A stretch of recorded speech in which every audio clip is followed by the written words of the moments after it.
Bismillahirrahmanirrahim. Assalamu alaikum students. Today we will talk about the equality of the two matrices. जब भी आपको दो matrices given होती हैं और आपने ये बताना होता है कि वो क्या इक्वल मैट्रिसेस हैं या नहीं हैं, तो आप ये सारा प्रोसीजर अप्लाई करेंगे जो मैं आपको फर्दर एक्सप्लेन करूँगी. So here when the two matrices are equal, हमारी दो मैट्रिसेस कब इक्वल होती हैं? There are two conditions for equality of a matrix. हमारे पास दो कंडीशंस होती हैं जिनसे हमें ये पता चलता है कि दो मैट्रिसेस इक्वल हैं या नहीं हैं. वो दो कंडीशंस कौन सी हैं? So first condition is the order of both matrices should be equal. यानी कि अगर आप ये देखना चाह रहे हैं कि दो मैट्रिसेस आपस में इक्वल हैं या नहीं है, तो आप सबसे पहले देखेंगे कि उन दोनों मैट्रिसेस का ऑर्डर इक्वल है या नहीं है. ठीक है, ऑर्डर मैंने पिछली वीडियो जो अपलोड की थी उसमें मैंने ऑर्डर को बहुत डिटेल में एक्सप्लेन किया था, तो आप मेरी प्लेलिस्ट से जाके ऑर्डर ऑफ द मैट्रिक्स की वीडियो देख सकते हैं. ठीक है, अगर आपको नहीं आता तो further I will explain a little bit about order of the matrix. If you don't understand with this too, then you should go and watch my previous video which is in detail about the order of the matrices. So first condition ये है कि आपका जो order है वो same होना चाहिए. अब आते हैं दूसरी कंडीशन में. दूसरी कंडीशन में ये है कि आपकी एंट्रीज दोनों मैट्रिसेस की सेम होनी चाहिए. एंट्रीज क्या होती हैं? बेसिकली एंट्रीज जो होती है ना, वो आप कह लो कि जो एलिमेंट्स प्रेजेंट होते हैं एक मैट्रिक्स के अंदर, तो वो सेम होने चाहिए आपके. यानी कि जो पहली मैट्रिक्स के अंदर जो एलिमेंट्स प्रेजेंट हैं, जिस जगह पे प्रेजेंट है, दूसरी मैट्रिक्स में भी उसी जगह पे वही वैसी ही एंट्री प्रेजेंट होनी चाहिए. ये दोनों इसके रूल्स हैं. दो मैट्रिसेस कब इक्वल होंगी? जब हमारे पास दोनों का ऑर्डर सेम होगा और दोनों का एंट्रीज दोनों की सेम होंगी. तो अब हम देखते हैं ऑर्डर क्या होता है. मैं आपको इसमें थोड़ा सा एक्सप्लेन करूंगी ऑर्डर के बारे में, ताकि आपको अगर भूल गया तो आप देख लें. तो ऑर्डर क्या होता है? ऑर्डर में हम ये देखते हैं what is order, number of rose and number of columns present in a matrix. यानी कि जितने नंबर ऑफ रोज होते हैं और जितने नंबर ऑफ कॉलम्स होते हैं उनको हम बोलते हैं ऑर्डर ऑफ द मैट्रिक्स. ठीक है, आप एक एग्जांपल देख लेते हैं ताकि आपको और क्लियर हो जाए. अब इसमें एग्जांपल में देखें तो हमारे पास क्या है? 2 3 7 4 4 8 5 6 9. अब आपको पता है हॉरिजॉन्टल में आपके पास रोज होती हैं एंड वर्टिकल में आपके पास कॉलम होते हैं. ठीक है, तो आपको नजर आ रहे हैं यहाँ पे तीन आपके पास हॉरिजॉन्टल में प्रेजेंट हैं रोज और तीन ही आपके पास कॉलम्स प्रेजेंट है. तो इसका ऑर्डर वैसे बाय द वे हम लिखते कैसे हैं? इसका हम ऑर्डर कैसे लिखते हैं?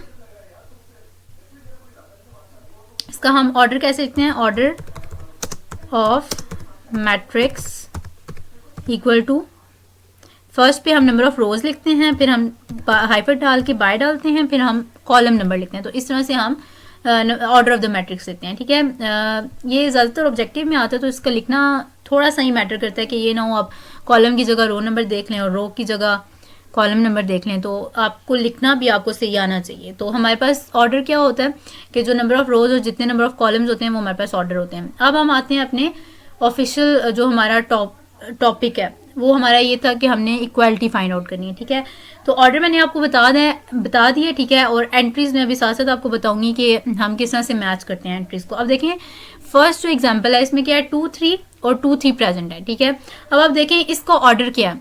2 और 3. इसका ऑर्डर क्या है? एक आपके पास 2 की रो है और हॉरिजॉन्टल में एक 2 आ रहा है और एक 3 हॉरिजॉन्टल में आ रहा है. तो इसका मतलब है हमारे पास रोज कितनी बन रही हैं? यहाँ पे रोज कितनी बन रही हैं? 2 रोज बन रही हैं. ठीक है, इस वाली में 2 बन रही हैं और इसी तरह से कॉलम देखें तो एक कॉलम बन रहा है. और यहाँ पे अगर देखा जाए इसका अगर हम सेपरेट लिख सकते हैं तो हम लिख लेते हैं. जैसे 2 और 3 इसका मैं ऑर्डर लिखूं तो क्या ऑर्डर आएगा? 2 रोज हैं हमारे पास. ठीक है, 2 बाय और कॉलम्स कितने हैं? एक कॉलम है. ठीक है, तो इसका पहली जो मैट्रिक्स है फर्स्ट मैट्रिक्स, इसका ऑर्डर क्या है? 2 बाय 1. अब हम सेकंड मैट्रिक्स देखते हैं. जो ये पेयर गिवन है ना पूरा, इन दोनों को आपने कंपेयर करना है.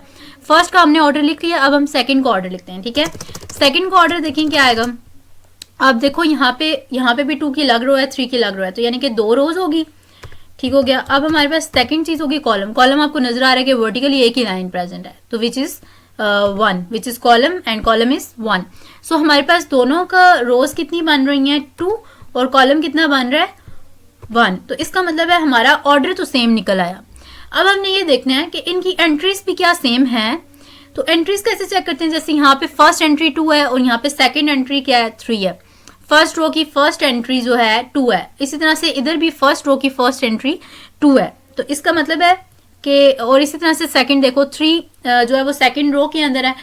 सेकंड रो की फर्स्ट एंट्री 3 है. इस तरह से सेकंड मैट्रिक्स में भी सेकंड रो की फर्स्ट एंट्री 3 है, यानी कि पहली एंट्री दोनों में 2 है और दूसरी एंट्री दोनों में 3 है. तो इसका मतलब है ये 2 2 दोनों में प्रेजेंट है. फर्स्ट एंट्री पे जो नंबर प्रेजेंट होगा वही नंबर दूसरी मैट्रिक्स में फर्स्ट एंट्री पे प्रेजेंट होना चाहिए. इसी तरह से दूसरे रो में जो फर्स्ट एंट्री पे प्रेजेंट है वो भी दूसरी मैट्रिक्स में भी उसको उसी जगह पे प्रेजेंट होना चाहिए. तो इसका मतलब है कि ये इक्वल है.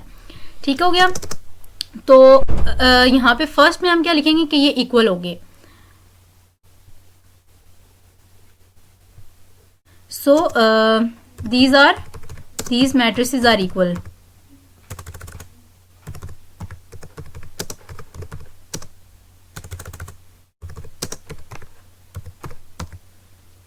ठीक हो गया.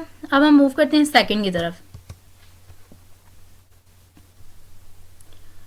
सेकंड एग्जांपल में अगर देखा जाए,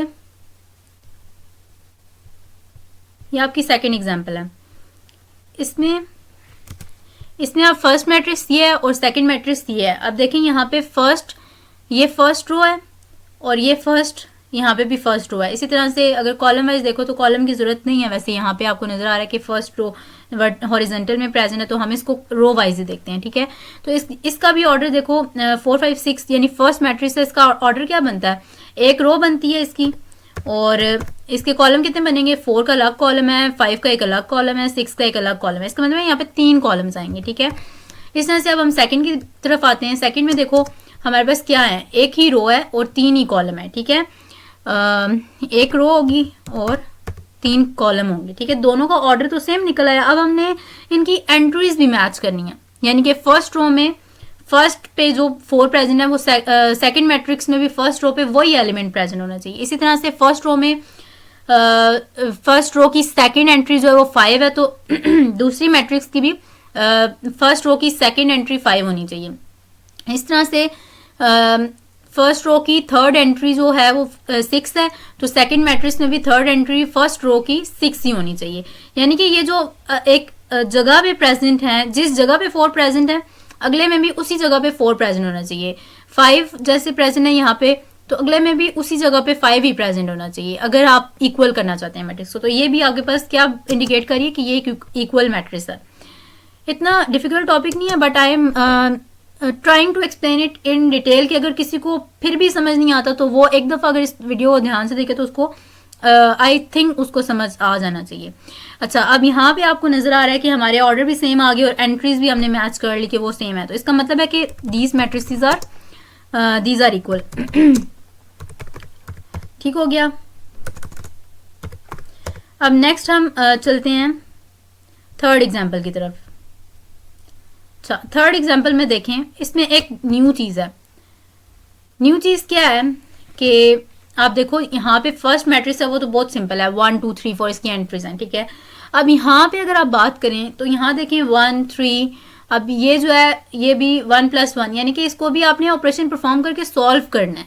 इस तरह से आपको कंफ्यूज करने के लिए ये दिया जाता है कि ये ना हो कि आप बस देख लें कि जैसे यहाँ पे 2 प्रेजेंट है तो यहाँ पे 1 + 1 है, इसका मतलब ये सेम नहीं है. ऐसा नहीं हो सकता. आप इसको सॉल्व करेंगे, प्रॉपर सॉल्व करके इसका जो आंसर आएगा फिर आप इनकी एंट्रीज को मैच करेंगे. अब ऑर्डर सबसे पहले हम इसको सॉल्व करते हैं. ठीक है, सॉल्व करेंगे पहले.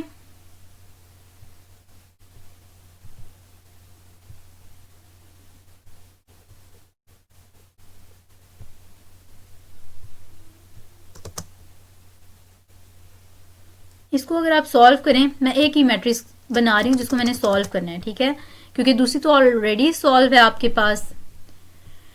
तो अब देखें क्या होगा.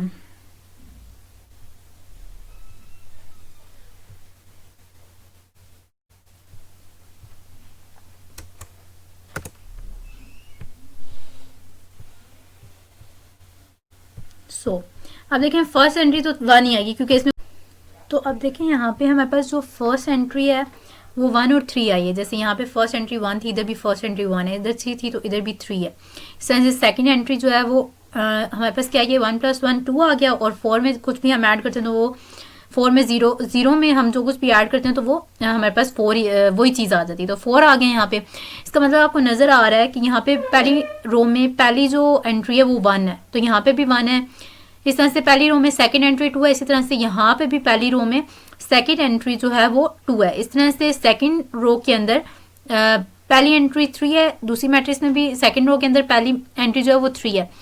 अब फर्स्ट मैट्रिक्स में सेकंड रो के अंदर सेकंड एंट्री 4 है, इधर भी 4 है। अब बेसिकली मैं ये कहना चाह रही हूँ कि अब ऐसा नहीं हो सकता कि हमारे पास यहाँ पे पहले जैसे फर्स्ट कॉलम में 1 और 3 प्रेजेंट है और इसमें भी 1 और 3 है। ये यूँ नहीं हो सकती कि यहाँ पे 1 और 3 हो और हम इसको दूसरी मैट्रिक्स में जब लेकर जाएं तो यहाँ पे पहले मैं 3 लिख दूँ और फिर 1 लिख दूँ। यहाँ पे होगा क्या कि यहाँ पे 1 है तो यहीं पे पहली एंट्री में भी 1 ही होना चाहिए। अब यानी यहाँ पे 1 है तो मैं है यहाँ पे 3 लिख देती हूँ, और सेकंड मैट्रिक्स में यहाँ पे 3 है तो यहाँ पे 1 लिख देती हूँ। होगा तो दोनों पहले कॉलम में 1 और 3 प्रेजेंट, लेकिन पहले कॉलम में पहली जगह पे जो प्रेजेंट है वही दूसरी मैट्रिक्स में भी पहली जगह पे भी वही होना चाहिए। इस तरह से सेकंड एंट्री जो है पहले कॉलम में है जहाँ पे 3 प्रेजेंट है, इसी तरह से दूसरी मैट्रिक्स में भी वहाँ पे सेकंड एंट्री 3 ही होनी चाहिए। यूँ नहीं हो सकता कि यहाँ पे 1 यहाँ पे प्रेजेंट हो और यहाँ पे 3 प्रेजेंट हो, यहाँ पे 3 है तो यहाँ पे 1 प्रेजेंट हो, बिल्कुल एग्जैक्ट सेम जगह पे होनी चाहिए। तो ये इन दोनों का ऑर्डर भी सेम है क्योंकि 2 रोज हैं, ठीक है। इसमें भी हमारे पास 2 रोज हैं, इसी तरह से इसमें हमारे पास 2 कॉलम है और इसमें भी हमारे पास 2 कॉलम है। इसका यही मतलब हुआ कि ऑर्डर भी सेम है और एंट्रीज भी हमारे पास मैच करेंगे, तो ये इक्वल है। अब हम सेकंड की नेक्स्ट जो है एग्जांपल उसकी बात करेंगे। अब इसमें देखो यहाँ पे क्या है 8 8 3 3 1 1। अब यहाँ पे देखो 2 कॉलम्स हैं हमारे पास और इसमें भी हमारे पास 2 कॉलम है, सेम हो गए। इस तरह से यहाँ पे फर्स्ट रो है, सेकंड रो है, थर्ड रो है, यहाँ पे भी फर्स्ट सेकंड थर्ड, यानी कि दोनों मैट्रिसेस में रोज भी इक्वल हैं, 3 रोज हैं और दोनों मैट्रिसेस में 2 कॉलम है, ठीक है। अब आपने इनकी एंट्रीज को मैच करना है, ठीक है जी।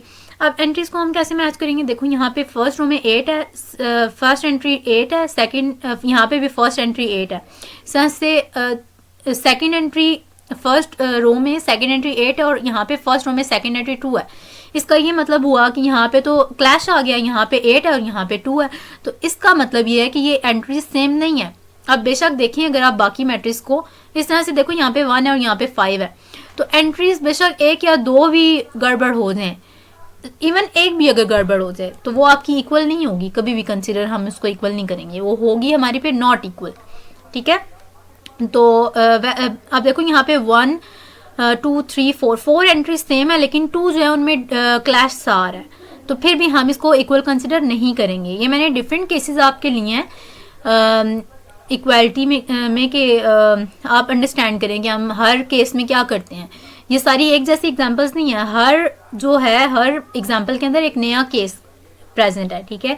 तो इसको गौर से देखें और एंड तक मेरी वीडियो को वॉच करें।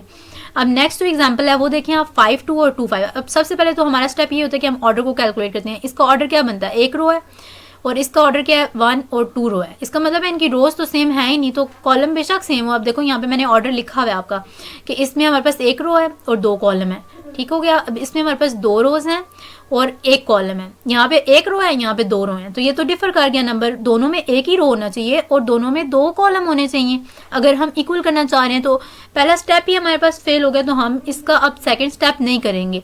हमें पहले स्टेप से ही पता चल गया कि ये सेम नहीं है क्योंकि इनका ऑर्डर सेम नहीं है। अब हमारे पास फाइनली जो है वो लास्ट एग्जांपल हमारी आती है, वो क्या है कि देखें फर्स्ट मैट्रिक्स के अंदर आपको ऑपरेशन परफॉर्म करने को दिया हुआ है, इस तरह से सेकंड में भी पहले में सिंपल प्लस आ रहा है तो 1 + 1 2 हो जाएगा, यहाँ पे 3 - 1 2 हो जाएगा। सॉल्व करने के बाद देखो दोनों ही 2 हैं, तो थोड़ा स्मार्ट वर्क करें, इसका ऑर्डर और बेशक एंट्रीज आप मैच ना करें। आपको नजर आ रहा है देखने में कि यहाँ पे इसमें 1 ही 2 है और इसमें भी 1 ही 2 है, तो इसका मतलब है दे शुड बी इक्वल। तो इस तरह से हमारा ये टॉपिक कवर हो जाता है। आई होप कि आप लोगों को समझ आया होगा, अगर नहीं आया तो कोई मसला नहीं है, दोबारा देख लें वीडियो को, क्योंकि फर्स्ट रीडिंग जब हम किसी भी चीज़ को देते हैं तो ज़रूरी नहीं है कि वो हमारे पास हम फ़ौरन ही उसको अंडरस्टैंड कर दें। इसलिए जब आप कोई चीज़ अंडरस्टैंड नहीं कर पाते तो उसको 2 to 3 रीडिंग्स एटलीस्ट आप ज़रूर दें ताकि आपको वो बात क्लियर हो जाए। अगर फर्स्ट टाइम समझ नहीं आई तो जो पॉइंट्स आपको फर्स्ट टाइम समझ नहीं आते वो सेकंड टाइम आ जाते हैं, जो सेकंड टाइम नहीं आते वो थर्ड टाइम आ जाते हैं। थर्ड टाइम में मेरे ख्याल से कि सारा पॉइंट क्लियर हो जाता है।